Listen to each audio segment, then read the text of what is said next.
Hello and welcome to all. Hope you all are doing great. Today we are back with our SM revision session of our last chapter, that is strategic implementation and evaluation. So बच्चा party, I am really sorry for the inconvenience, but जिस device पे मैं class record कर रही थी उसमें कुछ technical issue आने की वजह से क्लास रिकॉर्ड नहीं हो पा रही है। ये क्लास मैं किसी दूसरे डिवाइस में रिकॉर्ड कर रही हूँ जिसमें मेरे पास रिसोर्सेज नहीं है कुछ ज़्यादा, but then also I tried my level best कि आपको हर एक टॉपिक अच्छे से समझ आए। So let's start with introduction. अब चैप्टर का नाम ही है स्ट्रेटजिक इम्प्लीमेंटेशन एंड इवेल्यूएशन, तो हम इंट्रोडक्शन में क्या पढ़ेंगे कि ये क्या होता है। Strategic implementation and evaluation critical phase होता है प्रोसेस ऑफ एसएम का। क्यों? क्योंकि जब आप फॉर्मुलेशन कर रहे होते हो ना, तब आपको अगर फॉर्मुलेट करते करते अचानक से कोई चेंजेस दिखते हैं, एनवायरनमेंट में कोई भी इशू दिखता है ना, आप वापस एक नई स्ट्रेटजी फॉर्मुलेट कर सकते हो। बट एक बार जब आपने इम्प्लीमेंट कर दिया, उसके बाद चेंजेस लाना बहुत ही ज़्यादा क्रिटिकल हो जाता है। अब हमें नाम से समझ आ रहा है इम्प्लीमेंटेशन मतलब क्या होता है। प्लान्स और एक्शन को पुट करना एज इनटू एक्शन। जो भी प्लान बनाए थे अब उसे एक्शन में लाओ। और इवेल्युएट करना मतलब मेजर करना, असेस करना कि कितना अफेक्टिव है हमारा एक्शन। इस चैप्टर में हम कुछ मेथड्स पढ़ने वाले हैं for implementation and evaluation of strategy. अब स्ट्रेटेजिक मैनेजमेंट प्रोसेस क्या होती है? ये क्वाइट मेथडोलॉजिकल प्रोसेस है, मेथोडिकल, जहाँ पे ऑर्गेनाइजेशन सबसे पहले clear vision, mission, values, goals बनाती है, फिर डिस्कस करती है, एनालाइज करती है एंड एक्सटर्नल एनवायरनमेंट को, इंटरनल एनवायरनमेंट को, और सारे एस्पेक्ट्स को साथ में लाते हुए एक स्ट्रेटेजिक प्लान बनाती है जिसमें की परफॉर्मेंस मेजर्स भी इंक्लूडेड होते हैं। And we know this very well कि ये जो स्ट्रेटेजिक मैनेजमेंट की प्रोसेस होती है ये डायनेमिक होती है और कंटिन्यूस होती है। अब क्यों? क्योंकि किसी भी एक कंपोनेंट में छोटा सा भी चेंज अगर आ जाए तो उसकी वजह से पूरे मॉडल में एक मेजर चेंजेस आ सकते हैं। फॉर एग्जांपल, किसी भी इकोनॉमी में कोई भी मेजर चेंज आना, उससे हो सकता है आपको एक मेजर अपॉर्चुनिटी दिख जाए, उससे आपको लगे कि आपको अपना लॉन्ग टर्म ऑब्जेक्टिव चेंज करना पड़ेगा। जिसका सबसे बेस्ट एग्जांपल है कोविड। कोविड आने से पहले बहुत सी कंपनीज की स्ट्रेटजी कुछ और थी और कोविड के आते ही स्ट्रेटजी एकदम से चेंज हो गई। और इसी वजह से जो स्ट्रेटजिक फॉर्मुलेशन, इम्प्लीमेंटेशन और इवैल्यूएशन प्रोसेस है, ये हमें कंटिन्यूअल बेसिस पे परफॉर्म करते रहना चाहिए ताकि हम चेंजेस कर सकें जो भी जिस टाइम पे नीडेड है। अब अभी तक हमने क्या पढ़ा है? हमने चैप्टर 1 में विजन, मिशन, ऑब्जेक्टिव्स अच्छी तरीके से डिस्कस कर ली। चैप्टर 2 एंड 3 में हमने एक्सटर्नल इंटरनल एनवायरनमेंट की एनालिसिस से डिस्कस किया। फिर हमने how to analyse and select strategies देखा चैप्टर 4 में। अब चैप्टर 5 में हम पढ़ने वाले हैं इम्प्लीमेंटेशन एंड इवेल्यूएशन। ये जो मॉडल है ना, ये डायग्राम ये फ्रेड आर डेविड ने बनाई थी, जो कि सबसे ज़्यादा widely accepted and comprehensive model है। ये बाकी के मॉडल्स की तरह एक श्योर शॉट सक्सेस गारंटी नहीं करता है, बट ये प्रेजेंट करता है, रिप्रेजेंट करता है क्लियर और प्रैक्टिकल अप्रोच आपके फॉर्मुलेशन, इम्प्लीमेंटेशन और इवेल्यूएशन की स्ट्रेटजीज के। ये रिलेशन शो करता है among major components of strategic management. Stages क्या होते हैं हमारे स्ट्रेटेजिक मैनेजमेंट में? तो ये तो हम डेफिनेशन पढ़े थे, हमें तभी समझ में आ गई थी कि पहले हम डेवलप करते हैं स्ट्रेटेजिक विजन, फॉर्मुलेट करते हैं statement of mission, goals, objectives, और फिर उसके लिए हम एनालाइज करते हैं एनवायरनमेंट को, फॉर्मुलेट करते हैं स्ट्रेटेजी, और जहाँ एक बार फॉर्मुलेशन हो गया तो इम्प्लीमेंट और फिर इवेल्यूएट। याद है चैप्टर 1 में पढ़ा था वॉइस। अब इस स्टेज 1 को हम यहाँ डिस्कस नहीं करने वाले हैं क्योंकि यहाँ पे कुछ नया नहीं लिखा है। जो आप पहले के चैप्टर्स में पढ़ के आ रहे हो वही सेम चीज़ें बस रिपीट कर दी है। और अगर इस रिलेटेड क्वेश्चन आता भी है तो आप वो लिखोगे जो आपने चैप्टर 1 में पढ़ा है। Then comes your step 2, organisational and environmental and organisational analysis. Again यहाँ पे ही सेम चीज़ें लिखी है। ज़्यादातर आपको कुछ रिवाइज करना है तो हम क्या रिवाइज कर सकते हैं कि एक्सटर्नल एनवायरनमेंट को एनालाइज करके हमें क्या मिलती है, अपॉर्चुनिटीज़ एंड थ्रेट्स। तो वहीं इंटरनल एनवायरनमेंट से हमें क्या मिलती है, स्ट्रेंथ एंड वीकनेस। और फिर हम इन्हें साथ में लाते हैं, हम क्या कहते हैं इसे, स्वॉट एनालिसिस। इसके बेसिस पे हम क्या करते हैं, प्लानिंग, फॉर्मुलेशन करते हैं हम। That is our stage 3, formulation of strategy, जिसका फर्स्ट स्टेज इन्वॉल्व करता है डेवलप करना strategic analysis in the light of what, strength, weakness, opportunity, threat. That is जो स्वॉट एनालिसिस की है आपने, उसके बेसिस पे अब आप स्ट्रेटेजिक अल्टरनेटिव्स डेवलप करोगे। फिर उसमें से जो भी सबसे बेस्ट अप्रोप्रिएट अल्टरनेटिव है उसे चूज़ करोगे। अब एक फॉर्म के पास बहुत सारी अल्टरनेटिव्स हो सकती है। क्या मुझे सेम बिजनेस पे ही कंटिन्यू करना चाहिए, जो सेम वॉल्यूम ऑफ एक्टिविटीज़ में कंटिन्यू करना चाहिए, या सेम बिजनेस पे तो कंटिन्यू करना चाहिए बट मुझे एक्सपेंड कर लेना चाहिए अपनी यूनिट्स को, या इस्टेब्लिश कर लेनी चाहिए नई यूनिट्स को, या एक्वायर कर लेना चाहिए। दैट इज़ जो भी अभी हमने चैप्टर 4 में पढ़ा था ना, stability strategy, expansion, growth, strategic alliance, merger acquisition, related, unrelated. फिर जो टर्न अराउंड स्ट्रेटेजीज पढ़ी थी, स्ट्रेटजी एग्जिट्स पढ़ी थी कि क्या पूरी तरह से बिजनेस बंद कर देना चाहिए या पार्शियली बंद करना चाहिए। इन सारी अल्टरनेटिव्स पे से हम एक अल्टरनेटिव चूज़ करेंगे और एट लास्ट फिर हम इम्प्लीमेंट करेंगे। अब ये जो इम्प्लीमेंटेशन और एग्जीक्यूशन होता है ये ऑपरेशन ओरिएंटेड होता है। यहाँ बैठ के तुम अब कुछ सोच नहीं रहे हो, यहाँ तुम ऑपरेट कर रहे हो, काम कर रहे हो, परफॉर्म कर रहे हो। ये सबसे ज़्यादा डिमांडिंग और टाइम कंज्यूमिंग पार्ट होता है एक स्ट्रेटजिक मैनेजमेंट प्रोसेस का। क्यों? क्योंकि इसका मेन काम क्या है, to convert strategic plans into actions. अभी तक जो दिमाग में चल रहा था ना कि इस तरीके से काम करना है, कंपनी को इस मुकाम पे पहुंचाना है, इतना प्रॉफिट कमाना है, अब उसे आप एक्शन में ला रहे हो, अब आप उस तरीके से काम कर रहे हो।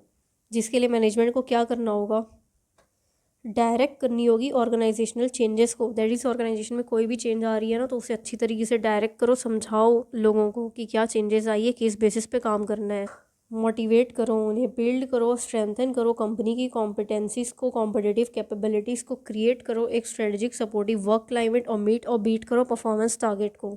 बहुत से प्रोसेसेस कुछ ऐसे होते हैं ना, सिचुएशन जहाँ पे स्ट्रेटजी एग्जीक्यूशन प्रोसेस का मतलब होता है वो इंक्लूड करता है सबसे पहले तो डेवलप करना बजट। एक बार बजट डेवलप हो गया तो अब स्टाफिंग कर लो ऐसे लोगों से जिनकी आपको ज़रूरत है, जिनके स्किल और एक्सपर्टीज़ की आपको ज़रूरत है।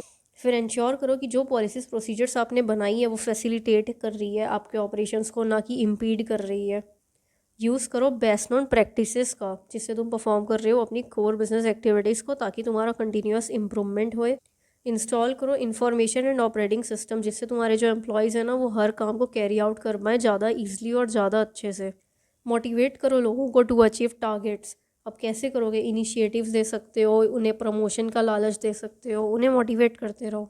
एक कॉर्पोरेट कल्चर, वर्क क्लाइमेट जो कॉन्ड्यूसिव हो, जो अच्छा हो तुम्हारी सक्सेसफुल स्ट्रेटजी इंप्लीमेंटेशन के लिए, उसे क्रिएट करो। अब अच्छा वर्क क्लाइमेट क्या होता है, आप बहुत सी कंपनीज़ के लिए सुनोगे यहाँ पे वर्क क्लाइमेट बहुत बेकार है, यहाँ पे ढंग से काम नहीं कराते, बहुत वर्कलोड होता है, परेशान कर देते हैं, चिड़चिड़े हैं, ऐसे हैं वैसे हैं। उसे कहा जाता है कंपनी का कल्चर। क्या कल्चर है उसका, तो वहीं आप कुछ कंपनीज में सुनोगे यहाँ पे काम भी बहुत अच्छा है, एक्सप्लोर भी कर पाओगे, अच्छे से काम भी कर पाओगे, ये हर चीज़ को समझते हुए काम कराते हैं। फिर एग्जर्ट करो अपनी लीडरशिप स्किल्स को ताकि जो इम्प्लीमेंटेशन है उसे आगे की तरफ ले जा पाओ, फॉरवर्ड की तरफ इम्प्लीमेंट कर पाओ और अपनी स्ट्रेटजी को आगे बढ़ाते चलो। एक गुड स्ट्रेटजिक एग्जीक्यूशन तुम कब कहोगे कि तुमने अचीव कर ली, जब तुम्हारे ना एक राइट फिट आ जाए, एक स्ट्रॉन्ग फिट आ जाए बिटवीन द ऑर्गेनाइजेशनल की कैपेबिलिटीज़ और स्ट्रेटजी। अब मान लो मैं कह रही हूँ कि मेरी स्ट्रेटजी ये है कि मुझे इंटर में पास होना है, और वहीं मैं ये कह रही हूँ कि मेरे पास ऑर्गेनाइजेशनल कैपेबिलिटीज़, मेरे पास कैपेबिलिटीज़ क्या है कि मेरे पास 10 दिन बचे हैं, 10 दिन में मेरे को एसएम और ऑडिट पूरी तरीके से रिवाइज कर लेना है। अब इस 10 दिन में अच्छे तरीके से अगर मैं बैठ के पढ़ाई करूँ, दोनों चीज़ को एक साथ लाऊं, राइट फिट बनाऊँ इन दोनों के बीच में, तब तो कहा जाएगा ना कि मैंने अच्छे तरीके से अपनी स्ट्रेटजी एग्जीक्यूट की है। बट अब 10 दिन बचे हैं, मैं पढ़ाई 5 दिन कर रही हूँ, 5 दिन मैंने पढ़ाई नहीं की, तो क्या अच्छे से स्ट्रेटजी एग्जीक्यूट होगी? नहीं। इसीलिए कहे कि strategic execution involves creating strong fit between strategy and organisational capabilities. Then the last stage is strategic evaluation and control.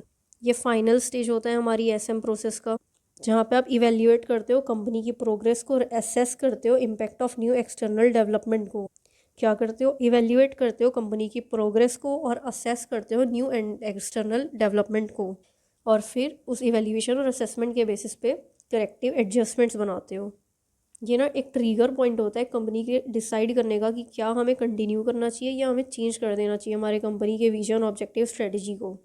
जब तक कंपनी की डायरेक्शन और स्ट्रेटजी एकदम वेल मैच दिख रही होती है इंडस्ट्री और कॉम्पिटिटिव कंडीशन के साथ, तब तक तो कोई दिक्कत नहीं है। बट अगर कोई भी चेंजेस दिख रहे होते हैं तो फिर हमें वहाँ पे करेक्टिव एक्शन लेने की ज़रूरत है।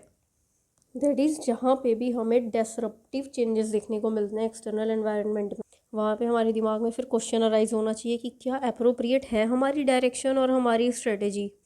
अगर एक डाउनटर्न देखने को मिल रहा है, मार्केट पोजीशन में शॉर्टफॉल हो रही है परफॉर्मेंस में, तो जो कंपनी के मैनेजर्स होते हैं ना वो एकदम ऑब्लिगेटेड हो जाते हैं ये जानने को कि क्या कॉज है, क्यों हो रहा है, क्या स्ट्रेटजी पुअर है, क्या एग्जीक्यूशन पुअर है, या दोनों ही बेकार हो रही है, और टाइम रहते उसके अगेंस्ट करेक्टिव एक्शन लेना। तो अब जो हमने पढ़ा था स्ट्रेटजिक फॉर्मुलेशन, हमें पता है कि अगर नहीं भी पता होता तो भी हम जानते हैं स्ट्रेटजिक फॉर्मुलेट करना किसकी रिस्पॉन्सिबिलिटी है, कॉरपोरेट लेवल की, इसलिए उसे हम क्या कहते हैं, corporate strategy. Planning entails choosing what has to be done in future, तुम ये डिसाइड करते हो कि फ्यूचर में करना क्या है और उसके बेसिस पे एक एक्शन प्लान बनाते हो। एक सबसे ज़्यादा essential element of effective management क्या होती है, एडिक्वेट प्लानिंग। जब तक प्लानिंग अच्छी नहीं होगी आगे कुछ काम अच्छा हो ही नहीं सकता। मान लो तुम्हारी स्ट्रेटजी गलत है, तुम्हें इंटर क्लियर करना है, बट तुमने जो स्ट्रेटजी बनाई है वही गलत है, तो इसे चाहे तुम अच्छे से इम्प्लीमेंट भी कर लो, कोई फ़ायदा है इसका? नहीं। एक ऐसा गेम प्लान जो डायरेक्ट करता है कंपनी को towards its success is called corporate strategy. अब प्लानिंग दो तरह की हो सकती है, ऑपरेशनल और स्ट्रेटेजिक। इसे हम पढ़ेंगे डायग्राम से जो नेक्स्ट पेज में दी है। कॉर्पोरेट स्ट्रेटजी, स्ट्रेटेजिक प्लानिंग हो सकती है, ऑपरेशनल प्लानिंग हो सकती है। Now what is strategic planning and what is operational planning? Strategic planning मतलब पूरे ऑर्गेनाइजेशन के बेसिस पे की गई, जो शेप करती है ऑर्गेनाइजेशन को, उसके रिसोर्सेज को, असेस करती है impact of environmental variables on the whole organisation. एक होलिस्टिक व्यू लेती है पूरे ऑर्गेनाइजेशन का, डेवलप करती है ओवरऑल ऑब्जेक्टिव्स एंड स्ट्रेटजीज। सिर्फ एक पर्टिकुलर बिजनेस यूनिट के लिए नहीं, एक एसबीयू के लिए नहीं, पूरी जगह के लिए ओवरऑल ऑब्जेक्टिव्स। ये कंसर्न होती है long term success of organisation से, और ये रिस्पॉन्सिबिलिटी किसकी होती है, ये प्लानिंग करना सीनियर मैनेजमेंट की। तो वहीं जो ऑपरेशनल प्लानिंग होती है वो डील करती है करेंट डिप्लॉयमेंट ऑफ रिसोर्सेज से। स्ट्रेटेजिक प्लानिंग में तुम देखते हो कि हमें एक पर्टिकुलर एरिया में एक विजन जो है हमारा, वहाँ पहुँचने के लिए हमें क्या क्या करना पड़ेगा। तो वहीं ऑपरेशन में आप देखते हो कि अभी फ़िलहाल इस पॉइंट ऑफ टाइम में हमें क्या करना है। ये डेवलप करती है tactics rather than strategy. Project करती है current operation into the future, मतलब आज हम क्या करें कि फ्यूचर में हम किसी एक पोजीशन में बैठे हों।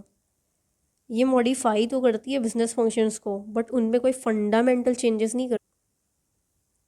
और ये रिस्पॉन्सिबिलिटी किसकी होती है, फंक्शनल मैनेजर्स की। अगेन जो पढ़ा था उसे रिपीट कर दिया कि स्ट्रेटेजिक प्लानिंग एक गेम प्लान जो रियली डायरेक्ट करती है कंपनी को उसके सक्सेस की तरफ, उसे कहते हैं कॉर्पोरेट स्ट्रेटेजी। एक कंपनी की सक्सेस उस बात पर डिपेंड करती है कि तुम कितने अच्छे तरीके से अपने गेम प्लान को वर्क कर रहे हो। स्ट्रेटेजिक प्लानिंग में बेसिकली आप क्या करते हो, आप डिटरमाइन करते हो आपके फर्म की ऑब्जेक्टिव्स क्या है, क्या रिसोर्सेज रिक्वायर्ड हैं उस पर्टिकुलर ऑब्जेक्टिव को अचीव करने के लिए, कैसे पॉलिसीज फॉर्मुलेट करनी चाहिए to govern the acquisition, use and disposition of resources. तो स्ट्रेटजिक प्लानिंग इन्वॉल्व करती है effect of interactive and overlapping decision. अब स्ट्रेटेजिक लेवल पे पूरे ऑर्गेनाइजेशन के लिए सोच रहे होते हैं, इसलिए बहुत सी स्ट्रेटजीज ऐसी होंगी ना जो एक दूसरे से इंटरेक्ट कर रही होगी और एक दूसरे को ओवरलैप कर रही होगी। अब आपको इंटर क्लियर करना है, उसके लिए आपने कुछ स्ट्रेटजीज बनाई। पहला कि मुझे इस डेट तक कोर्स ख़त्म करना है, फिर दूसरा कि मुझे इस डेट से रिवीजन तो स्टार्ट कर ही देनी होती है। अब ये कब करोगे, ये दोनों इंटरेक्ट कर रहे हैं ना, अगर इस दिन तुमने सिलेबस ख़त्म किया तब तो रिवीजन स्टार्ट करोगे। तो ऐसी इंटरेक्टिव और ओवरलैपिंग डिसीजन से लीड करने के लिए काम आती है हमें स्ट्रेटजिक प्लानिंग। स्ट्रेटजिक प्लानिंग ये भी डिटरमाइन करती है कि ऑर्गेनाइजेशन एक पॉइंट ऑफ टाइम में कहाँ पहुँच रही है और किस तरीके से वहाँ पहुँच रही है जहाँ उसे पहुँचना चाहिए। ये एक ऑर्गेनाइजेशन वाइड प्रोसेस होता है, आप इसे पूरे ऑर्गेनाइजेशन के बेसिस पे देखते हो, ना कि एक पर्टिकुलर एरिया। अब स्ट्रेटजिक अनसर्टेनिटी क्या होती है और उससे डील कैसे किया जाता है, तो ये बहुत ही एक इम्पॉर्टेंट कीवर्ड है। अगर इस टॉपिक में क्वेश्चन आया तो ये आपको लिखना ही है। Strategic uncertainty refers to the unpredictability of future events and circumstances. ऐसे अनप्रेडिक्टेबल इवेंट्स जो इम्पैक्ट कर सकते हैं ऑर्गेनाइजेशन की स्ट्रेटजी और गोल्स को, उन्हें कहते हैं हम स्ट्रेटजिक अनसर्टेनिटी। इसके पीछे बहुत से रीजंस हो सकते हैं, टेक्नोलॉजी, मार्केट, कंपटीशन या हर तरीके की एक्सटर्नल फैक्टर्स, और इनसे डील करना बहुत ही ज़्यादा चैलेंजिंग हो सकता है। ऑर्गेनाइजेशन को फ्लेक्सिबल, रेजिलियंस, एजिलिटी होनी चाहिए to quickly respond to the changes in the environment. अब ये क्या होता है, तो फ्लेक्सिबिलिटी मतलब आप इतने फ्लेक्सिबल हो कि आप क्विकली अडेप्ट कर पाओ किसी भी तरह के चेंजेस इन एनवायरनमेंट को, या आप डाइवर्सिफाई कर पाओ, या आप अच्छी तरीके से मॉनिटर कर पाओ एक सिचुएशन को, और जो भी सिनेरियो है अभी फ़िलहाल मार्केट में उसके बेसिस पे प्लानिंग कर पाओ। और बिल्डिंग रेजिलियंस मतलब हर चीज़ के बीच में एक बैलेंस बना के रखना, ऑपरेशनल प्रोसेस को भी स्ट्रेंथन करना, फाइनेंशियल फ्लेक्सिबिलिटी को भी इंक्रीज़ करना, रिस्क मैनेजमेंट कैपेबिलिटीज़ को भी इम्प्रूव करना, कोलैबोरेट करना और पार्टनरशिप करना। तुमसे खुद से नहीं हो रही है प्रॉब्लम सॉल्व, चलो कोलैबोरेट कर लो, पार्टनरशिप कर लो, अब दो लोग मिल के प्रॉब्लम सॉल्व करेंगे, अब दो लोग मिल के अनसर्टेनिटी से फाइट करेंगे। अब इस अनसर्टेनिटी का इम्पैक्ट कैसा होता है, तो इसका इम्पैक्ट एकदम सेम नहीं होता, हर कंपनी में अलग होता है। ये इन्वॉल्व करती है पोटेंशियल ट्रेंड या इवेंट जो इम्पैक्ट कर सकती है तुम्हारे आज को, तुम्हारे कल को, तुम्हारे पूरे के पूरे पोटेंशियल बिजनेस को। अब एआई के आने के बाद से बहुत से काम जो मैनुअली होते थे वो अब मैनुअली होने बंद हो गए हैं। तो वहीं अब ये स्ट्रेटजिक इम्प्लीमेंटेशन क्या होती है, ये कंसर्न होती है विथ मैनेजेरियल एक्सरसाइज। ये मैनेजर की एक्सरसाइज होती है कि वो फ्रेशली चूजन स्ट्रेटजी को पुट करे इनटू एक्शन। ये डील करता है with managerial exercise of what, of supervising the ongoing pursuit of strategy. Supervise करो, उसे काम पे लाओ, उसे इम्प्रूव करो ताकि आप अपना टारगेट अचीव कर पाओ। ये मेनली कंसर्न होता है in translating strategic decision into action. मतलब कहीं पे भी इम्प्लीमेंटेशन बोल रहा है ना, सीधा बोलो putting into action, putting into action, putting strategy into action, ख़त्म। अब स्ट्रेटजी इम्प्लीमेंटेशन की रिलेशनशिप क्या होती है स्ट्रेटजिक फॉर्मुलेशन के साथ। बहुत से मैनेजर्स ऐसे होते हैं ना जिनको तो ये डिफरेंस ही नहीं पता होता, ना वो सही से समझा पाते हैं। एक कंपनी सक्सेसफुल कब होगी, अगेन इंपॉर्टेंट पॉइंट, एक कंपनी सक्सेसफुल सिर्फ तभी होगी जब उसकी स्ट्रेटजी फॉर्मुलेशन जो है वो साउंड हो और जो इम्प्लीमेंटेशन है वो एक्सेलेंट हो। कोई सक्सेसफुल स्ट्रेटजिक डिज़ाइन जैसी चीज़ नहीं होती, बस ये हो सकता है कि तुम्हारी जो फॉर्मुलेशन है वो सबसे ज़्यादा साउंड है और जो इम्प्लीमेंटेशन है वो एक्सेलेंट है। मतलब एक ऑर्गेनाइजेशन की सक्सेस फंक्शन है of good strategy and proper implementation, एक अच्छी स्ट्रेटजी का अच्छी तरीके से इम्प्लीमेंट करना। अभी हम एक ये मैट्रिक्स देखने वाले हैं जिससे हम समझेंगे ना कि एक्चुअली में ये वर्क कैसे करता है। इस एक्सेस में स्ट्रेटजिक फॉर्मुलेशन आएगा, इस एक्सेस पे स्ट्रेटजिक इम्प्लीमेंटेशन।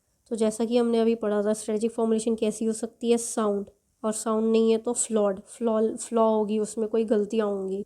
और जो इम्प्लीमेंटेशन है वो या तो वीक हो सकता है या एक्सेलेंट हो सकता है। अब सबसे पहले देखते हैं हम इस स्क्वायर को, स्क्वायर ए, जहाँ पे फॉर्मुलेशन तो स्ट्रॉन्ग है, मतलब जो तुमने स्ट्रेटजी बनाई थी कि हमें इस डायरेक्शन में यहाँ पे कैसे पहुँचना है, ये तो बहुत सही है। पर जब तुम इम्प्लीमेंट करने गए ना, तुमने इम्प्लीमेंट कुछ और ही कर दिया। तुम्हारी स्ट्रेटजी थी कि मुझे इस डायरेक्शन में जाना है, इस पर्टिकुलर एरिया में पहुँचने को, पर तुमने जब इम्प्लीमेंट किया तो तुम कुछ इस डायरेक्शन में चले गए। अब ये क्यों हो सकता है, due to lack of experience. किसकी वजह से, लैक ऑफ एक्सपीरियंस की वजह से। या तुम्हारे पास रिसोर्सेज नहीं थे जिसके थ्रू तुम उस स्ट्रेटजी को अच्छे से इम्प्लीमेंट कर पाओ, या तुम्हारी लीडरशिप मिसिंग हो गई। अब ऐसे सिचुएशन में ना कंपनी का मेन ऑब्जेक्टिव एम ये होगा कि हम इस बॉक्स ए से बॉक्स बी की तरफ कैसे जाएं। क्यों, क्योंकि ये जो स्क्वायर बी है ये एक आइडियल सिचुएशन है, एक बेस्ट सिचुएशन जहाँ पे तुम सक्सीड हो जाते हो एक अच्छी स्ट्रेटजी बनाने में और उस अच्छी स्ट्रेटजी को अच्छी तरीके से इम्प्लीमेंट करने में। वहीं आता है तुम्हारा स्क्वायर डी, सबसे घातक, सबसे ख़राब, सबसे डेंजर वाला। क्यों, क्योंकि यहाँ पे तुम एक ख़राब स्ट्रेटजी को अच्छी तरीके से इम्प्लीमेंट कर रहे हो, मतलब गलत राह पे तुम बहुत अच्छे तरीके से चल रहे हो। यहाँ अगर तुम इस पॉइंट पे हो ना, तो सबसे पहली चीज़ तुम्हें जो करनी है, तुम्हें अपनी स्ट्रेटजी रीडिज़ाइन करनी है, फिर रीएडजस्ट करनी है उसकी इम्प्लीमेंटेशन को। अच्छा, ये वर्ड्स याद रखो, जब भी तुम्हारा फॉर्मुलेशन फ्लॉ हुआ ना तो तुम रीडिज़ाइन करोगे, तो और वहीं अगर तुम्हारा इम्प्लीमेंटेशन वीक हुआ तो तुम रीएडजस्ट करोगे। अब यहाँ पे क्या है, सबसे पहले रीडिज़ाइन करोगे, अब रीडिज़ाइन किया, अब ये चेंज हुआ तो वापस से अब रीएडजस्ट भी तो करना ही पड़ेगा ना। और ऑप्शन सी में तो दोनों ही चीज़ बेकार है। बट फिर भी जो एक बिजनेस स्क्वायर सी में है ना वो धीरे धीरे धीरे धीरे करके ख़त्म होगा, बट जो डी में है वो बहुत स्पीड से ख़त्म हो जाएगा। क्यों, क्योंकि यहाँ पे चलो स्ट्रेटजी ख़राब है पर उस ख़राब स्ट्रेटजी को तुम अप्लाई भी ढंग से नहीं कर रहे हो। यहाँ तो तुम ख़राब स्ट्रेटजी को बड़े ही जोश में अप्लाई किए जा रहे हो। अब जब आप इन पॉइंट्स को पढ़ेंगे आपको ये समझ आएगा कि हमने एग्जैक्टली वही चीज़ें पढ़ी हैं डायग्राम देख के जो यहाँ पे लिखी हुई है। अब दूसरी चीज़ आप देखने वाले हो, जो यहाँ पे आपने देखा, आपने यहाँ पे क्या देखा, फ्लॉड, साउंड, वीक, एक्सेलेंट। अब सेम यही सेम डायग्राम को आप देखने वाले हो इफेक्टिवनेस और एफिशिएंसी के बेसिस पे। आ जाओ, स्ट्रेटेजिक फॉर्मुलेशन तुम्हारी इफेक्टिव हो सकती है या इनएफेक्टिव हो सकती है, तो वहीं तुम्हारी ऑपरेशनल मैनेजमेंट एफिशिएंट हो सकती है या इनएफिशिएंट हो सकती है। अब तुम इफेक्टिव भी हो और एफिशिएंट भी हो, तुम थ्राइव कर जाओगे, तुम अच्छी तरीके से सर्वाइव कर जाओगे, मतलब सर्वाइव तो गया, तुम सर्वाइव से भी बहुत ज़्यादा सक्सेस की तरफ जाओगे। वहीं तुम इफेक्टिव तो हो बट एफिशिएंट नहीं हो, तो एक पॉइंट तक सर्वाइव कर सकते हो। इसे ऐसे देखो, तुमने अच्छी फॉर्मुलेशन तो की बट इम्प्लीमेंटेशन में तुम खराब हो, तो फिर भी तुम एक पॉइंट तक सर्वाइव कर सकते हो। तुमने पहले तो फॉर्मुलेशन बेकार की, अब उस बेकार फॉर्मुलेशन को तुम बहुत ही अच्छे तरीके से इम्प्लीमेंट कर रहे हो, धीरे धीरे करके पूरी तरीके से ख़त्म हो जाओगे। और वहीं दोनों ही चीज़ में बेकार हो, ना तुम एफिशिएंट हो ना ही तुम इफ़ेक्टिव हो, ख़त्म, बिजनेस ही नहीं है, बेकार हो गया बिजनेस तो। अब ये डायग्राम कब बनाना है एग्जाम में, तो तुम्हें एग्जाम में ना क्वेश्चन आएंगे like relationship between operational management या स्ट्रेटेजिक फॉर्मुलेशन, या क्वेश्चन आ सकता relation between effective ineffectiveness and efficiency and inefficiency. तब तुम ये डायग्राम बनाओगे और फिर इन एक एक बॉक्स को एक्सप्लेन करोगे कि इस बॉक्स में ये थ्राइव कर रहा है, ये बहुत अच्छा चल रहा है, यहाँ पे ये स्लोली डाई होगा, तो यहाँ पे तो ये बहुत ही स्पीड से क्विकली डाई हो जाएगा, ये यहाँ पे सर्वाइव कर सकता है बट इसे ट्राई करना चाहिए कि ये थ्राइव करने की तरफ, इस बॉक्स की तरफ मूव करे। अब आपको ये लग रहा होगा कि इफेक्टिव और एफिशिएंट क्या होता है, तो इफेक्टिव का मतलब होता है ना सही काम करना, दैट इज़ सही स्ट्रेटजी बनाना, काम ही सही करना। और एफिशिएंट का मतलब होता है इस सही काम को सही तरीके से करना। क्या समझे? इफेक्टिव का मतलब होता है टू डू राइट थिंग्स, सही काम करना, और एफिशिएंट का मतलब to do the things right, मतलब काम को सही तरीके से करना।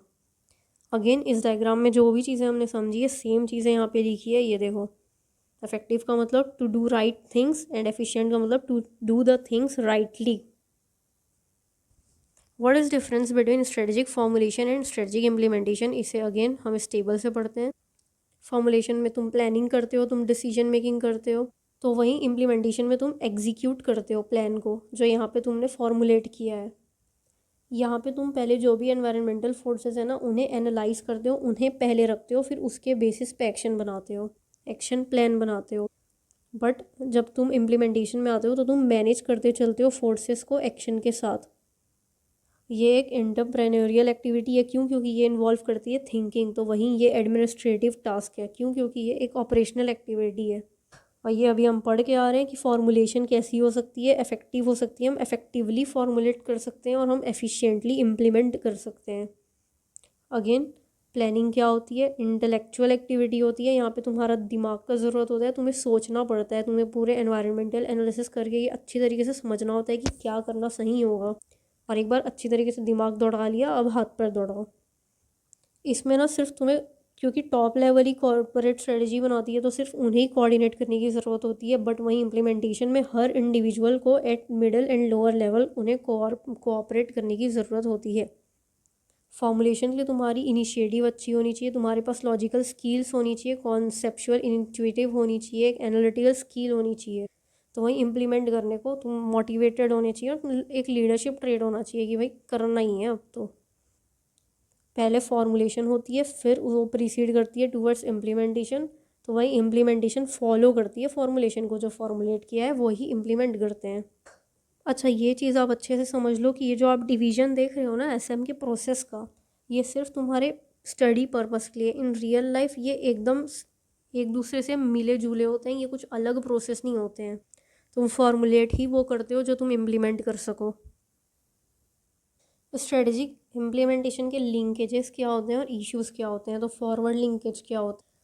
मतलब फॉरवर्ड नॉर्मली चलना, पहले तुम एनालाइज कर रहे हो, फिर तुम फॉर्मुलेट कर रहे हो, फिर उससे तुम इम्प्लीमेंट कर रहे हो, या तुम जब इवेल्युएट कर रहे हो तुम्हें चेंजेस दिख रहे हैं, तुम्हें कुछ दिख रहा है कि एनवायरनमेंट में ऐसी सिचुएशन है कि हमें चेंज करने की ज़रूरत है, तो इन the light of requirement of modified हम न्यू स्ट्रेटजी बनाते हैं। तो वहीं बैकवर्ड लिंकेजेस क्या होती है? जिस तरीके से जो तुम फॉर्मुलेट करते हो उस पर तुम्हारा इम्प्लीमेंटेशन डिपेंड करता है ना, तो वहीं कहीं ना कहीं तुम्हारी जो स्ट्रेटेजिक चॉइस है, जो तुम्हारी प्लानिंग है, वो भी अफेक्ट होती है by factors related with implementation. तुम फॉर्मुलेट वही करोगे ना जो इम्प्लीमेंट कर सकते हो। अब तुम्हें फॉर्मुलेट करते हुए ये रियलाइज़ हो रहा है अरे ये चीज़ तो इम्प्लीमेंट ही नहीं हो सकती, तो अब क्या करोगे? तुम ये देखोगे मेरे पास क्या रिसोर्सेज है, क्या मैं ये इम्प्लीमेंट कर सकती हूँ, अब इसके बेसिस पे तुम यहाँ आ रहे हो फॉर्मुलेशन की तरफ। क्या इम्प्लीमेंटेशन पॉसिबल है, ये देखते हुए तुम आ रहे हो फॉर्मुलेशन की तरफ। वही एक साइकिल चल रहा है, देखो। पहले तुमने विजन मिशन गोल्स बनाए, फिर तुमने फॉर्मुलेशन किया, फिर तुमने इम्प्लीमेंटेशन किया, अब इम्प्लीमेंट करके इवेल्युएट कर रहे हो, अरे नहीं ये इम्प्लीमेंटेशन सही नहीं है, वापस फॉर्मुलेट करना। तो ये वाला जो प्रोसेस है ना, जब ऐसे आ रहे हो यहाँ तक आए, ये हो गया तुम्हारा फॉरवर्ड। अब वहीं तुम इम्प्लीमेंटेशन देखते हुए अब इसके बेसिस पे फॉर्मुलेट कर रहे हो, फिर नई इम्प्लीमेंटेशन कर रहे हो, ये हो गया तुम्हारा बैकवर्ड लिंकेज। इसको वो तुम एसएम के कॉन्सेप्ट फॉरवर्ड बैकवर्ड इंटीग्रेशन के बेसिस पे समझो। अब इसके साथ इश्यूज क्या होते हैं, तुम स्ट्रेटेजिक प्लान बनाते हो ताकि तुम एक ऑर्गेनाइजेशनल पर्पस को अचीव कर पाओ। यह स्ट्रेटजीज खुद उठ के जाके इम्प्लीमेंट नहीं हो जाती, एक्शन में कन्वर्ट नहीं हो जाती, तुम्हें करना पड़ता है। तुम तो एक स्टेटमेंट बनाते हो बस, तुम्हें इनको इम्प्लीमेंट करना पड़ता है इस तरीके से कि तुम ये इंटेंट रियलाइज़ कर पाओ। इसके लिए इसे एक्टिवेट करना ज़रूरी है थ्रू इम्प्लीमेंटेशन। अब जो स्ट्रेटजीज होती हैं जो लीड करती है टुवर्ड्स फॉर्मुलेशन, वो होती है on the basis of some programmes. अब ये प्रोग्राम्स ब्रॉडर टर्म्स होते हैं, ये इंक्लूड करते हैं हर तरीके की गोल्स, पॉलिसीज़, प्रोसीजर्स, रूल्स, जिसके बेसिस पे हम प्लान बनाते हैं, जिस प्लान को हम पुट करते हैं इनटू एक्शन। अब ये जो प्रोग्राम्स है ये यूजुअली सपोर्ट होती है by funds allocated to plan implementation. In short इन तीनों पॉइंट्स में ये चीज़ कही है कि इम्प्लीमेंटेशन अब तुमने बस फॉर्मुलेट करके छोड़ दिया नहीं, इम्प्लीमेंट करना होगा, जो कि टफ होगा। जो हम फर्स्ट लाइन पे पढ़ के आए थे इस चैप्टर की कि ये क्रिटिकल फेज है, ये लिमिटेड नहीं है सिर्फ तुम्हारे फॉर्मुलेशन तक या प्रोग्राम्स और प्रोजेक्ट्स तक, ये एक बहुत ही वाइडर कॉन्सेप्ट है। एक सिक्वेंशियल मैनर दिया हुआ है कि कैसे ये जो इश्यूज है स्ट्रेटजिक इम्प्लीमेंटेशन के, ये कंसिडर किए जाने चाहिए। सबसे पहले प्रोजेक्ट वाइज, इसे पता है कैसे याद करो, बोलो, प्रोजेक्ट, प्रोसीजर, रिसोर्स का स्ट्रक्चर, प्रोजेक्ट, प्रोसीजर, रिसोर्सेज का स्ट्रक्चर, फंक्शनल बिहेवियर, ऐसे दो दो का कॉम्बिनेशन बना लो। प्रोजेक्ट का प्रोसीजर, रिसोर्स का स्ट्रक्चर, फंक्शनल बिहेवियर। क्या सीक्वेंस है इश्यूज का, पहले प्रोजेक्ट का इम्प्लीमेंटेशन, फिर प्रोसीजरल इम्प्लीमेंटेशन, उसके बाद resource allocation, structural implementation, functional implementation, behavioural implementation. एक बार और रिपीट करो, क्या पढ़ा अभी हमने, प्रोजेक्ट, प्रोसीजर, रिसोर्स का स्ट्रक्चर, फंक्शनल बिहेवियर। अब सीक्वेंस का मतलब ये नहीं है कि ये एक्टिविटीज़ एकदम वन बाय वन परफॉर्म होनी एकदम ज़रूरी है, कुछ एक्टिविटीज़ साइमल्टेनियसली भी परफॉर्म हो सकती है एक साथ। अब जो ये कुछ स्मॉल छोटे मोटे ऑर्गेनाइजेशंस होते हैं, वहाँ पे ट्रांजिशन जो होती है एक फॉर्मुलेशन की इम्प्लीमेंटेशन की तरफ, वो रिक्वायर करती है एक shift in responsibility from strategies to divisional to functional, और इम्प्लीमेंटेशन हो सकता है because of this shift. Again ये जो कॉन्सेप्ट है ये कुछ खास उतना ज़्यादा इंपॉर्टेंट कॉन्सेप्ट नहीं है, इसलिए हम इस पर टाइम वेस्ट नहीं करेंगे। इसे आप एक बार ऊपर से पढ़ के देखना, और इस पर अगर कोई डाउट होगा तो आप मुझसे पूछ सकते हो। इस पूरे पैरा में बस यही सब बोला गया है कि एक मैनेजर, एम्प्लॉय सबको पार्टिसिपेट करना चाहिए अर्ली और डायरेक्टली स्ट्रेटजी इम्प्लीमेंटेशन एक्टिविटीज़ पे। फॉर्म को ज़रूरत है कॉम्पिटिटर फोकस बना के चलने की, कॉम्पिटिटिवनेस बना के चलने की एंड ऑल। अब ये जो टॉपिक है ना 5.3, ये बहुत इंपॉर्टेंट टॉपिक है क्योंकि ये इस थोड़ा न्यू टॉपिक है, इसमें कुछ चेंजेस हैं और ये नया भी है आपके लिए, तो इसे बस ऊपर ऊपर से देखना बेनिफिशियल नहीं होगा। इसके लिए इसलिए मैंने अलग से एक वीडियो डाली है, मैं उसे यहाँ पे जो आपको आई टैप करके शो होता है उस पर ऐड कर दूँगी। अब इस वीडियो को देख लेना, और इसकी लिंक को मैं डिस्क्रिप्शन में भी ऐड कर दूँगी, जहाँ पे मैंने डिटेल में इसे समझाया है। देखो ये टॉपिक हमने स्टार्ट से लेके एंड तक बहुत ही डिटेल में अच्छी तरीके से डिस्कस की है, जो कि बहुत इंपॉर्टेंट है। आपको ये टॉपिक की तो क्लास में सजेस्ट करूँगी कि देखनी ही चाहिए पूरी। क्या रोल है मैनेजमेंट का इस डिजिटल ट्रांसफॉर्मेशन में, कैसे मैनेजमेंट भी चेंज होंगी, उनकी स्ट्रेटजीज चेंज होंगी इस डिजिटल ट्रांसफॉर्मेशन में, ये हर एक एक पॉइंट पे अलग से आराम से तुम्हारा 4-4 मार्क्स का क्वेश्चन बन सकता है, इसलिए तुम इसे ज़रूर क्लास को देखना। How to manage the change during digital transformation, see एक ही टॉपिक में बहुत सारे क्वेश्चन हैं इसमें, ये एक इंपॉर्टेंट टॉपिक है आपके लिए। Again and again I am repeating this. So अगर आप चाहो तो आप पहले वो वीडियो देख के आगे वापस से कंटिन्यू कर सकते हो। इस पूरे चैप्टर में ना, ये चैप्टर बहुत बड़ा भी है और बहुत इंपॉर्टेंट है। इसमें मैं आपको 2 टॉपिक्स ऐसे बताऊंगी जिसकी अलग से क्लास डाली हुई है, जो आपको देखनी ही है बिकॉज वो बहुत इंपॉर्टेंट टॉपिक है। उसके लिए आप सोचो कि हम बस ऊपर ऊपर से देख के छोटा मोटा रिवीजन करके चल देंगे तो वो काम नहीं आएगा। ये एक डायग्राम देख रहे हो, इसे क्या कहते हैं पता है, मैककिंजी 7S मॉडल। क्या मॉडल, 7S मॉडल, जो रिफ़र करता है एक ऐसे टूल को जो एनालाइज करता है कंपनी के ऑर्गेनाइजेशनल डिज़ाइन को, कि कैसे वो डिज़ाइन हुई है। इस मॉडल का मेन ऑब्जेक्टिव ये गोल ये है कि वो डिपिक्ट कर पाए कि कितनी अफेक्टिव है ये कंपनी, इसकी ऑर्गेनाइजेशन, इसका डिज़ाइन कितना अफेक्टिव है कि उसके interaction of hard and soft elements को अच्छी तरीके से अचीव किया जा सके। ये फोकस करता है on how this soft S and hard S elements are inter related. अब ये सॉफ्ट एस और हार्ड एस क्या होता है? हार्ड एलिमेंट्स तुम्हारी स्ट्रेटजी, तुम्हारा स्ट्रक्चर, तुम्हारा सिस्टम। तो स्ट्रेटजी क्या करते हो तुम? एड्रेस करते हो करेंट और फ्यूचर चैलेंजेस को। स्ट्रक्चर कैसे वर्क डिवाइड होगा, कैसे तुम्हारा पूरा ऑर्गेनाइजेशन रन करेगा, क्या सिस्टम होगा, फॉर्मल होगा, इनफॉर्मल होगा, कैसे वर्क करेगा। सबसे मेन चीज़ें एक ऑर्गेनाइजेशन को रन करने की ये होती है hard element, 3S, strategy, structure and system. तो वहीं सॉफ्ट एलिमेंट्स क्या होती हैं? Shared vision, staff, skills and style. ये ज़रूरी हैं, बट जब तक तुम ये हार्ड एलिमेंट्स को नहीं डिफाइन करोगे तब तक क्या तुम्हारे पास ये सॉफ्ट एलिमेंट्स कुछ काम आएगी? अरे जब तक कंपनी का स्ट्रक्चर ही नहीं रहेगा, कंपनी के पास कोई स्ट्रेटजी ही नहीं रहेगी, तब तक ये स्टाफ ला के कुछ करोगे? एक स्किल वाले स्टाफ ला के कुछ करोगे? नहीं। इसलिए इन तीन को हार्ड एलिमेंट्स कहा गया है, फिर बचे इन चार को सॉफ्ट एलिमेंट्स। अब शेयर्ड वैल्यू क्या होता है? आइडिया क्या है एक ऑर्गेनाइजेशन का, और जो आइडिया है क्या वो कम्युनिकेट किया गया है क्रेडिबली टू अदर्स, अच्छे तरीके से कम्युनिकेट किया गया है? स्टाफ कौन है, स्टाफ कैसे हैं, क्या रेलेवेंट स्टाफ्स हैं, उनके process, performance, feedback programmes relevant हैं? कंपनी का बेस ऑफ स्किल क्या है, मेन स्किल क्या है कंपनी के पास? जैसे आईफोन के पास ओएस है, इनके पास क्या है? आईफोन के पास स्किल है, सिक्योरिटी, इनके पास क्या है? स्टाइल, उनका लीडरशिप स्टाइल क्या है, वो कैसे इन्फ्लुएंस करते हैं एक स्ट्रेटजिक डिसीजन को, ऑर्गेनाइजेशन को। इन सातों एस को देखना इज़ अवर मैककिंजी 7S मॉडल, जिसे हम कहते हैं हमारा ऑर्गेनाइजेशन का फ्रेमवर्क, क्योंकि पूरी ऑर्गेनाइजेशन इन सातों चीज़ों से मिलके बनी होती है। और वो सात चीज़ क्या है? तुम्हारे स्ट्रेटजी, स्ट्रक्चर, सिस्टम, हार्ड, वहीं तुम्हारे स्टाफ, स्टाइल, स्किल्स और ये शेयर्ड वैल्यूज़, ये तुम्हारी हैं सॉफ्ट स्किल्स, सॉफ्ट एलिमेंट्स, और ये है तुम्हारे हार्ड एलिमेंट्स। स्ट्रेटजी होती है डायरेक्शन ऑफ द कंपनी, तो वहीं स्ट्रक्चर होता है क्या अवेलेबिलिटी है रिसोर्स की, क्या सेंट्रलाइजेशन है, डिसेंट्रलाइजेशन है, कैसे हो रहा है ये सब प्रोसेस, परफॉर्म कैसे हो रहा है। सिस्टम, तुम्हारे डेली टास्क क्या हैं, तुम्हारे ऑपरेशंस क्या हैं, कैसे तुम एग्जीक्यूट कर रहे हो अपने गोल्स और ऑब्जेक्टिव्स को। तो वहीं शेयर्ड विजन, तुम्हारे कोर वैल्यूज़ क्या हैं, जो हमने पढ़ा था ना स्ट्रेटेजिक इंटेंट पे वैल्यूज़, वो किस स्टाइल से तुम काम कर रहे हो, तुम्हारी लीडरशिप स्टाइल क्या है, वो कैसे इन्फ्लुएंस कर रही है तुम्हारे डिसीजन को, तुम्हारे स्टाफ कैसे हैं, कितने टैलेंटेड हैं, उनके पास स्किल्स क्या है। पर जैसा कि हर एक मॉडल के कुछ लिमिटेशन होते हैं, इस मॉडल के भी लिमिटेशंस हैं। अच्छा, यहाँ पे जो पॉइंट्स लिखे हैं ये वही है जो अभी हमने पढ़े थे एग्जैक्ट। अब पूरा वर्ड्स पढ़ोगे तो आपको समझ आ जाएगा, हमने कीवर्ड्स ही पढ़े हैं हर चीज़ के। अब इसका लिमिटेशन क्या है? It ignores the importance of external environment. क्या इस पूरे 7S में आपने कहीं पे भी कुछ एक्सटर्नल एनवायरनमेंट के बारे में पढ़ा? नहीं, सिर्फ आप ऑर्गेनाइजेशन के क्रूशियल एलिमेंट्स को डिस्कस करते हो। यहाँ पे क्या तुम्हें ऑर्गेनाइजेशन की इफेक्टिवनेस के बारे में कुछ पता चला?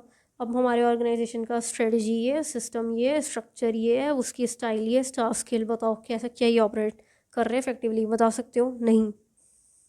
ये लेकिन बहुत ही स्टैटिक है और लेस फ्लेक्सिबल है। अब किसी ऑर्गेनाइजेशन का पूरा स्ट्रक्चर एक बार में चेंज कर सकते हो क्या? नहीं कर सकते, इसलिए ये स्टैटिक है, रुका हुआ है, ये फ्लेक्सिबल नहीं है।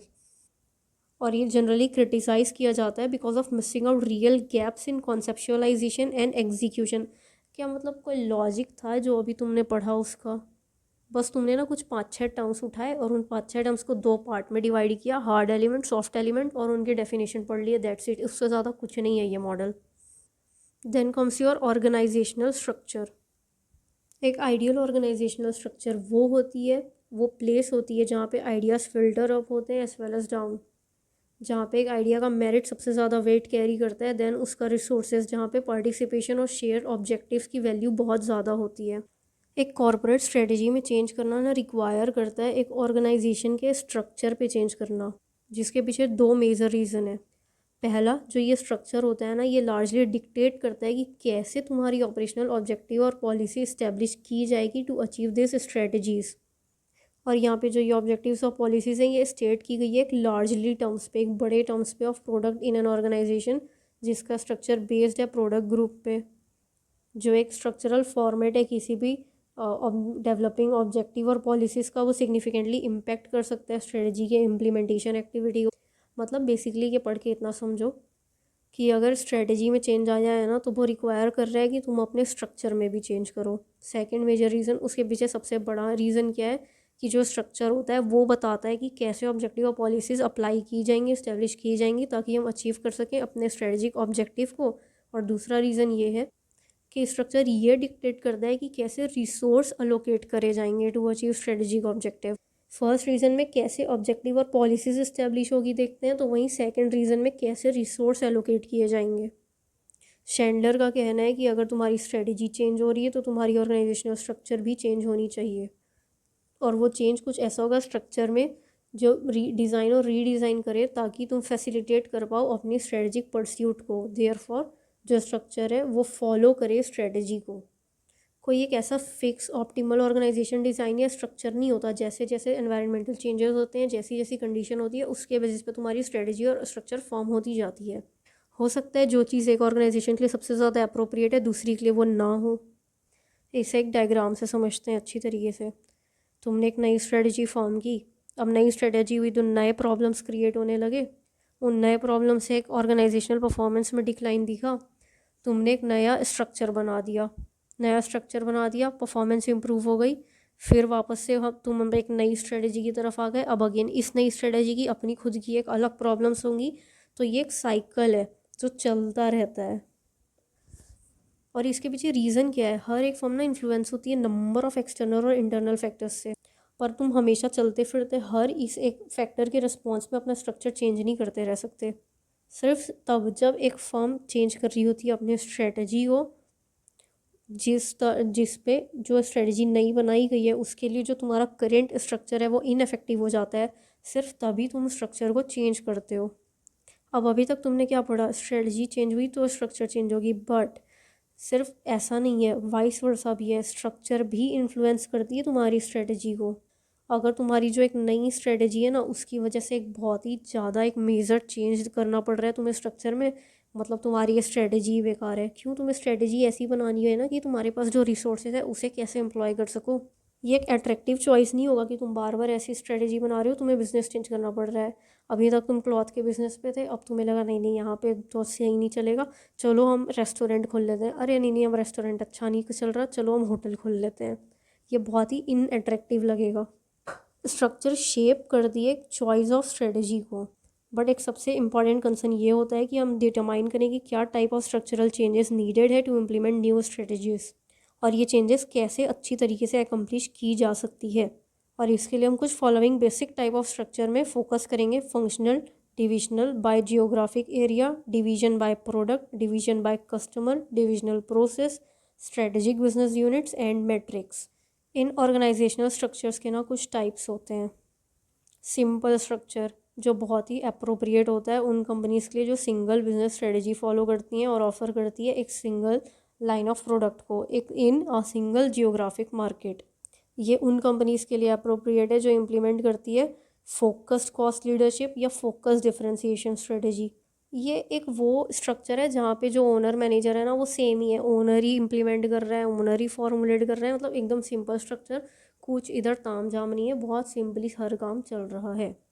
इससे तुम्हें कॉम्पिटिटिव एडवांटेज आ सकती है for some small companies relative to their large counter parts.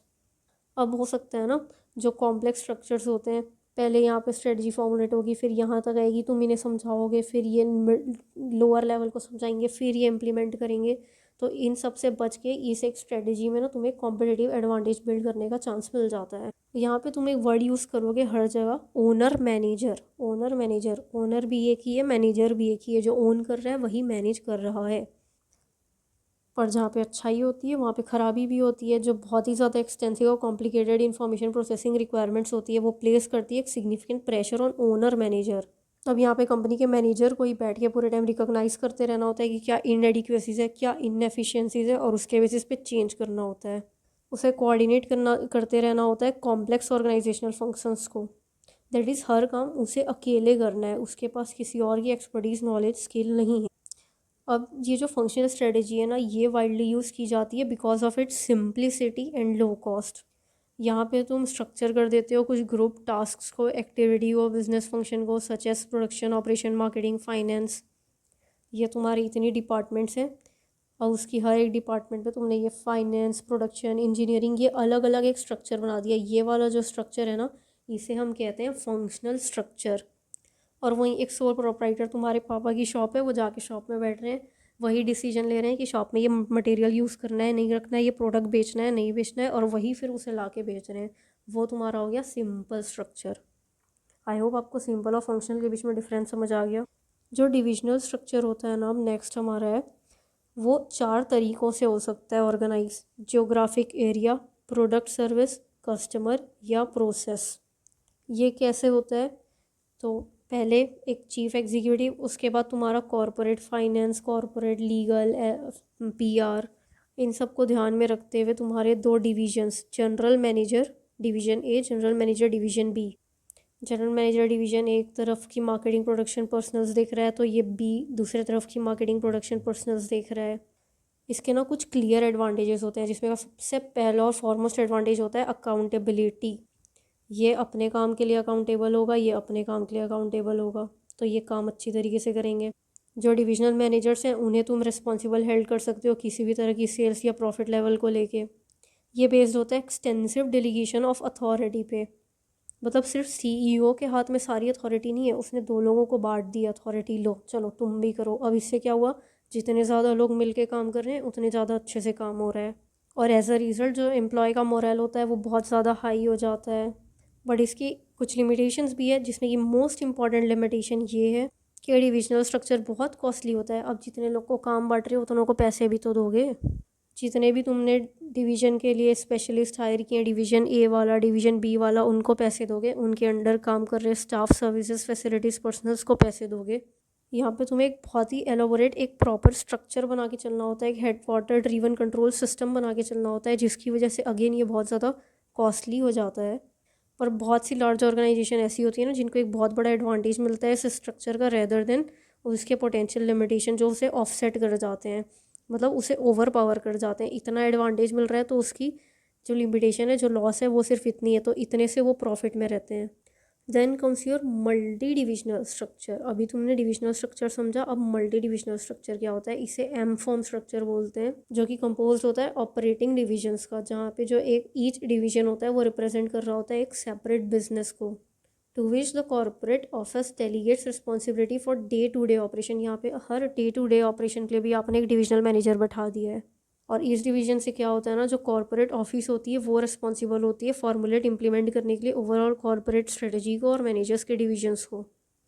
ये डेवलप हुआ था 1920s में in response to coordination and control related problems in large firms. Generally ना इन डिपार्टमेंट्स को बहुत ज़्यादा डिफिकल्टी होती थी in coordinating product line, market और कॉन्फ्लिक्टिंग प्रायोरिटीज़ जो भी प्रोडक्ट्स की होती है उन सबको। तो इसके लिए आया था हमारे पास मल्टी डिविजनल स्ट्रक्चर। इसका मेन काम क्या होता है कि ये क्रिएट करे सेपरेट डिवीजन को। हर एक डिवीजन रिप्रेजेंट करेगा एक डिस्टिंक्ट बिजनेस को। Each division would house its functional hierarchy. हर एक डिवीजन की अपनी फंक्शनल हायरार्की होगी। हर एक डिवीजन मैनेजर के पास रिस्पॉन्सिबिलिटी होगी for managing day to day activities. एक स्मॉल कॉर्पोरेट ऑफिस होगा जो डिटरमाइन करेगा लॉन्ग टर्म स्ट्रेटेजिक डायरेक्शन को फर्म के, और एक्सरसाइज करेगा ओवरऑल फाइनेंशियल कंट्रोल। इससे एक अच्छी चीज़ ये होगी कि फर्म ना बहुत एक्यूरेटली मॉनिटर कर पाएगी अपनी परफॉर्मेंस को, सिंप्लीफाई कर पाएगी प्रॉब्लम्स को, और फैसिलिटेट कर पाएगी कंपैरिजन को बिटवीन डिवीजन्स। क्योंकि हर डिवीज़न के मैनेजर के पास अपनी खुद की रिस्पॉन्सिबिलिटी होगी, तो वो ये देख पाएगी कि कौन सा मैनेजर कौन सा डिवीज़न अच्छा काम कर रहा है, और फिर एलोकेट कर पाएगी रिसोर्सेज को, स्टिमुलेट कर पाएगी मैनेजर्स को। Then comes your strategic business unit. ये बहुत हद तक रेलेवेंट होता है multi product multi business enterprise को। बहुत से बिजनेसेस ऐसे होते हैं ना जिनके लिए बहुत ही इम्प्रैक्टिकेबल होता है कि एक पर्टिकुलर एक सेपरेट स्ट्रेटेजिक प्लानिंग ट्रीटमेंट बना दें हर प्रोडक्ट और सर्विस के लिए। क्वेश्चन यहाँ पे क्या राइज होता है कि क्या बेस्ट वे एक प्रोडक्ट और बिजनेस को ग्रुप करने का लार्ज ऑर्गेनाइजेशन पे। दैट इज़ एक एसबीओ क्या होती है? As a grouping of related business. जो रिलेटेड बिजनेस है उनको एक ग्रुप में ले आओ, जो कि अमेनेबल होंगी टू कंपोजिट प्लानिंग ट्रीटमेंट। मतलब एक कंपनी के अंदर 100 बिजनेस रन हो रही हैं, इसमें से कुछ 50 बिजनेस एक सिमिलर कैटेगरी की है, कुछ 20 अलग, कुछ 20 अलग, ये ऐसे ऐसे करके उन्हें ग्रुप में फॉर्म कर रहे हैं और इसे वो बोल रहे हैं SBU, स्ट्रेटेजिक बिजनेस यूनिट, क्योंकि कहीं ना कहीं सिमिलर बिजनेस के लिए सिमिलर स्ट्रेटजी बनेगी। इस SBU की सबसे 3 मोस्ट इंपॉर्टेंट कैरेक्टरिस्टिक्स क्या होती है कि ये एक सिंगल बिजनेस का या कलेक्शन ऑफ रिलेटेड बिजनेस का एक कलेक्शन होता है जो ऑफर करता है स्कोप फॉर इंडिपेंडेंट प्लानिंग। हर एक SBU के लिए अपनी इंडिपेंडेंट प्लानिंग होती है, वो किसी दूसरे SBU पे डिपेंडेंट नहीं होती है। इसके अपने सेट ऑफ कॉम्पिटिटर्स होते हैं। इस हर एक SBU का अपना मैनेजर होता है जो रिस्पॉन्सिबल होता है उसकी स्ट्रेटजिक प्लानिंग के लिए और उसके प्रॉफिट परफॉर्मेंस के लिए। जैसे अडानी ग्रुप के अंदर अडानी पोर्ट्स है, अडानी एंटरप्राइजेस है। अडानी पोर्ट्स के जो कॉम्पिटिटर हैं वो अलग होंगे, अडानी एंटरप्राइजेस के कॉम्पिटिटर अलग होंगे। ये ना मेन वो इस पूरे पार्ट का वो कॉन्सेप्ट था जिस पे क्वेश्चन आ सकता है। बाकी इन सब चीज़ों पे ना ऐसा अभी तो क्वेश्चन आया नहीं है, बट फिर भी आप इसे एक बार रीड तो कर ही लेना। ये SBU का स्ट्रक्चर है, एक पहला मेन टॉप लेवल, फिर उस पे जो डिफरेंट फंक्शंस हैं उन फंक्शंस के अंडर कुछ स्ट्रेटजिक बिजनेस यूनिट्स है। प्लानिंग, स्ट्रेटजिक प्लानिंग, इस पर्टिकुलर बिजनेस को लेके प्लानिंग करने के लिए अलग यूनिट, एक पर्टिकुलर बिजनेस को प्लानिंग करने को लेके अलग यूनिट, उसके अंदर 3 डिविजन्स। मतलब अभी तक तुमने जितने भी स्ट्रक्चर पढ़े ना वो सारे मिक्स होके एक स्ट्रक्चर बन गया है इस SBU। ये कंसिस्ट करता है 3 लेवल्स का, with corporate headquarters at top, SBU groups at second level and division group by relatedness within each SBU at third level। जो तुमने डिविजनल स्ट्रक्चर पढ़ा था ना वो इसका 3rd लेवल है। सेकंड लेवल में SBU और फर्स्ट लेवल में टॉप लेवल। इससे क्या होता है ना, कंपनी बहुत ज़्यादा एक्यूरेटली मॉनिटर कर पाती है अपने परफॉर्मेंस को इंडिविजुअल बिजनेस के, और अगेन सिंप्लीफाई कर पाती है कंट्रोल प्रॉब्लम्स को। ये हमने ऑलरेडी डिस्कस किया ही है।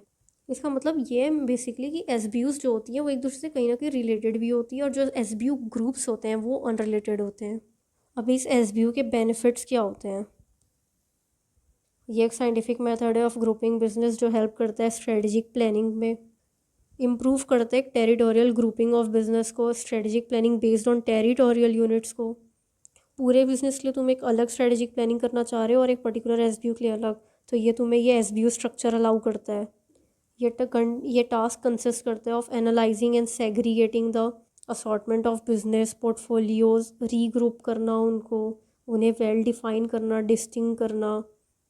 जो same functions point of view से जो एकदम सेम बिजनेस होते हैं ना उन्हें एक ग्रुप में असेंबल किया जाता है, और अगर किसी भी तरह के अनरिलेटेड प्रोडक्ट्स हैं तो उन्हें सेपरेट कर दिया जाता है ताकि उन पर अलग से स्ट्रेटजी लगाई जा सके। ग्रुपिंग करना बिजनेस को या SBU लाइन बनाना हेल्प करता है एक फर्म को स्ट्रेटजिक प्लानिंग पे by removing what vagueness and confusion. अब 1000 तरह का बिजनेस को एक साथ लेके बैठ जाओ और सोचो प्लानिंग क्या करनी है, कन्फ्यूजन होगा ना। अब तुम यहाँ भी बैठे हो स्ट्रेटजी बनाने की, कैसे एग्ज़ाम तक पढ़ना है, अभी ऑडिट भी लेके बैठना है, SM FM कॉस्ट सारी चीज़ें बैठ के अभी बोलना है कि कैसे करूँ। ऐसे नहीं हो सकता ना, एक एक चीज़ को देखो। या 2 theory, audit SM theory subject कैसे करना है ये देखो, FM कॉस्ट प्रैक्टिकल सब्जेक्ट कैसे करना है ये देखो। ये एक SBU, ये एक SBU। इन शॉर्ट इसके जितने पॉइंट्स हैं सब यही है कि ये स्ट्रेटजिक प्लानिंग में हेल्प करता है अलग अलग तरीक़ों से। Then comes at last your matrix structure. अब ये मैट्रिक्स स्ट्रक्चर क्या होता है, अगेन इसे डायग्राम से देखते हैं। हर एक प्रोजेक्ट की अलग से डिविजन्स, इस प्रोजेक्ट का सेल्स, फाइनेंस, इसके पर्सनल्स कौन होंगे, इस प्रोजेक्ट के सेल्स, फाइनेंस, पर्सनल्स कौन होंगे। ये एक मैट्रिक्स की तरह वर्क कर रहा है। यहाँ पे क्या बना हुआ है, एक मैट्रिक्स बनी हुई है। ये एक कॉलम दे दिया, एक रो दे दिया है। अब इनको मिला के, इन दोनों को मिला के ये एरिया, इन दोनों को मिला के ये बन रहा है, इन दोनों को मिला के ये बन रहा है। इसे हम कहते हैं मैट्रिक्स स्ट्रक्चर। इस मैट्रिक्स स्ट्रक्चर को डेवलप करने के लिए ना जो डेविस एंड लॉरेंस है उन्होंने 3 डिस्टिंक्ट फेसेस डिस्कस किए थे। पहला क्रॉस फंक्शनल टास्क फोर्स। पहले तुम प्रोडक्ट लाइन बताओ, कौन सी प्रोडक्ट लाइन तुम्हें लानी है उसे इंट्रोड्यूस करो। फिर एक प्रोजेक्ट मैनेजर को इंचार्ज बना दो as the key horizontal link. एक प्रोजेक्ट मैनेजर इस पर्टिकुलर एक्टिविटी की सेल्स और ये बाकी 3 एक्टिविटीज़ को देखेगा। ये प्रोजेक्ट मैनेजर इस पर्टिकुलर एक्टिविटी की सेल्स और ये तीनों चीज़ों को देखेगा। अब तुमने प्रोजेक्ट मैनेजर बना दिया, अब तुम प्रोडक्ट और ब्रांड मैनेजमेंट देखो। जब तुम्हारा ये जो क्रॉस फंक्शनल टास्क फोर्स है ये परमानेंट हो गया, अब प्रोजेक्ट मैनेजर बनाए जाएंगे for product and brand management. And then comes your mature matrix, third and final phase, जो कि है एक ट्रू डुअल अथॉरिटी स्ट्रक्चर। ये कीवर्ड है, ये याद रखना। जहाँ पे तुमने जो फंक्शनल और प्रोडक्ट स्ट्रक्चर बनाया है ना, वो दोनों ही यहाँ पे और यहाँ पे जो तुमने चीज़ें लिखी थी, ये सारी परमानेंट हो गई हैं और एक दूसरे से कनेक्ट होके एक मैट्रिक्स फॉर्म कर चुकी है। हाउएवर जो ये मैट्रिक्स स्ट्रक्चर है ना, ये बिल्कुल भी पॉपुलर नहीं है क्योंकि ये बहुत ज़्यादा कंफ्यूजिंग है। इसे मैनेज करना बहुत ही ट्रबल होता है, ये ढंग से मैनेज नहीं किया जा सकता, बहुत दिक्कत देता है। Then comes your network structure. Network structure को एक तरह से ना तुम नॉन स्ट्रक्चर बोल सकते हो, मतलब कोई स्ट्रक्चर ही नहीं है यहाँ पे। यहाँ पे तुम कोई भी एक्टिविटी आउटसोर्स कर रहे हो जो इस तरीके से ऑर्गेनाइज होती है ना ऑर्गेनाइजेशन, उसे तुम वर्चुअल ऑर्गेनाइजेशन भी बोल देते हो, क्योंकि ये कंसीडर करती है ऐसे प्रोजेक्ट्स और ग्रुप्स को जो जिन्हें कोलैबोरेट किया जाता है, जो लिंक्ड होती है by constantly changing non hierarchical cobweb like networks. मतलब कोई नेटवर्क नहीं, कोई स्ट्रक्चर नहीं है यहाँ पे। ये ब्रोकर है, उसे पता है कि अच्छा इस फर्म को अकाउंटिंग की ज़रूरत है, चलो यहाँ पे ले जाओ, इसे अकाउंटिंग की तरफ ले जाओ, इसे कस्टमर सपोर्ट दे दो, इसे मैन्युफैक्चरर ला के दे दो, इसे डिज़ाइनर ला के दे दो। ये नेटवर्क के बेसिस पे काम करता है। मेरे पास ये नेटवर्क है, मैं इससे जाके काम करा लूँगी। बस इसका बेनिफिट ये है कि ना इससे तुम्हें एक इंक्रीज फ्लेक्सिबिलिटी देखने को मिलती है। क्यों? तुम्हारा एक स्ट्रक्चर काम नहीं आ रहा, एक पर्सन जो है ढंग से काम नहीं कर रहा, अपना नेटवर्क चलाओ, दूसरा अकाउंटेंट बुला लो। रैपिड टेक्नोलॉजिकल चेंजेस से तुम कोप करके चल सकते हो। पैटर्न्स को शिफ्ट करना बहुत ईजी है। Gathering efficiencies from other firms easy, क्योंकि यहाँ पे जनरली काम तुम आउटसोर्स करके करते हो, बट इनके कुछ डिसएडवांटेजेस भी होते हैं। Availability of numerous potential partners, अब सिर्फ तुम ही थोड़ी हो जो नेटवर्क स्ट्रक्चर यूज़ कर रहे हो, अलग 1000 लोग कर सकते हैं। अब एक ही स्ट्रक्चर को सेपरेट सप्लायर या डिस्ट्रीब्यूटर के साथ बैठ के काम करना, उससे साइनर्जी पे बहुत बड़ा इशू हो सकता है। अब नए जो स्ट्रक्चर्स बनाने हैं उसमें थोड़ा इशू हो सकता है, एकदम से तुम नए स्ट्रक्चर नहीं बना सकते, सोशलाइज नहीं हो सकते, टेक्नोलॉजिकल एडवांस नहीं उठा सकते।